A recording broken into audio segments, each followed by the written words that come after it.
Okay, it's a little bit of a doozy, okay? I wanna know what you think. I just watched a video, and this man, basically he said, your poor financial situation is your own fault, stop complaining. Because he says if people had just taken the responsibility to learn about things like student loans and credit card debt and investing, then they'd be doing just fine. I have a lot to say about this. Now I'm gonna preface this by saying I am a big proponent of taking responsibility for your actions. Because what happens to us, it's not our fault, but how we react after the shit comes our way, it is our responsibility to act in a way that's going to be in our best interest. And I get it, okay? I went from broke. I grew up broke. I came out of school. I got $40,000 of debt. I'm living paycheck to paycheck. And I built my way from that to becoming a millionaire at 30. I understand no one is coming to save you but you. However, my problem with blaming people for their financial situation is a lot of times people don't know what they don't know. And a lot of times they trusted people or institutions who they were told by society they are trustworthy,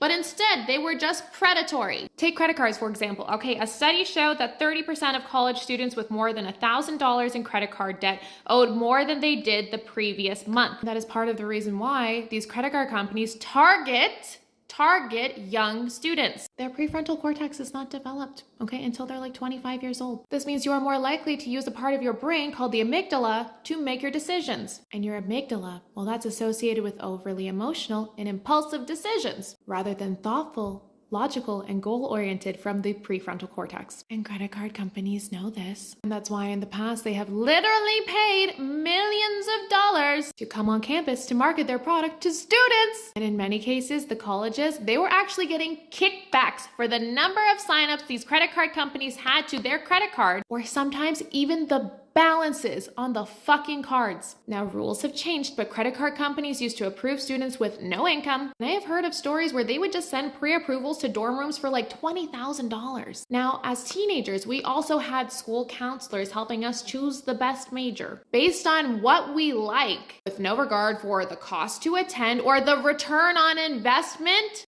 I never had a single teacher talk to me about how much money I was gonna make coming out of school, how long it would take me to pay back those school loans with the kind of job I could get from the place I went to school for. They didn't even talk to you about if careers were available in that field of study. We were told to do something we love and the money would come, but the reality is the rich people don't do that. We weren't told that. We have all the rich people out here owning apartment buildings and parking lots, and I can promise you they didn't go to their school counselor and say, I'm passionate about asphalt. They were passionate about making money, which is entirely the point of going to school. But no one we trusted told us that. And as we got older and we struggled with money, the only help that was offered was telling us to budget. When the reality is 80% of being good with money is your mindset and your behaviors with money. A budget is a band-aid. It doesn't change the way you think. If anything, it focuses on restriction and shame, which is actually not conducive to building wealth. And there is so much information on the internet. While everything you need is out there, so is everything you don't. There's people telling you to day trade or join an MLM. There's people saying that 401ks are trash and to become your own bank instead. And so when people do try to get ahead with money, a lot of times they end up worse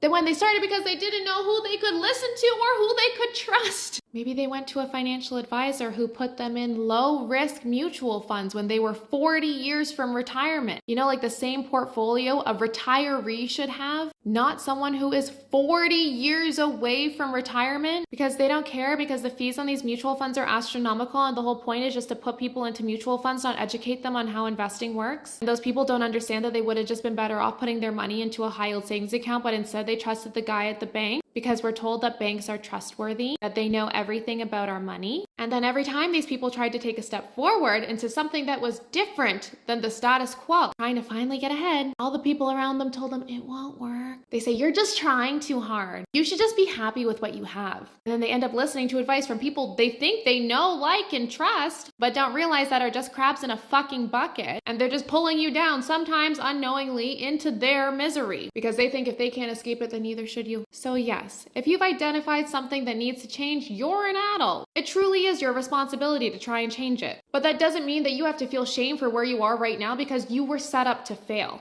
But here's the thing. My biggest learning, okay, on my journey from $40,000 in debt to millionaire at 30 is that failure is not a destination. Failure is a stepping stone on your roadmap to success. Fail and then learn the information from it and then try again with more information. You only fail if you stop trying.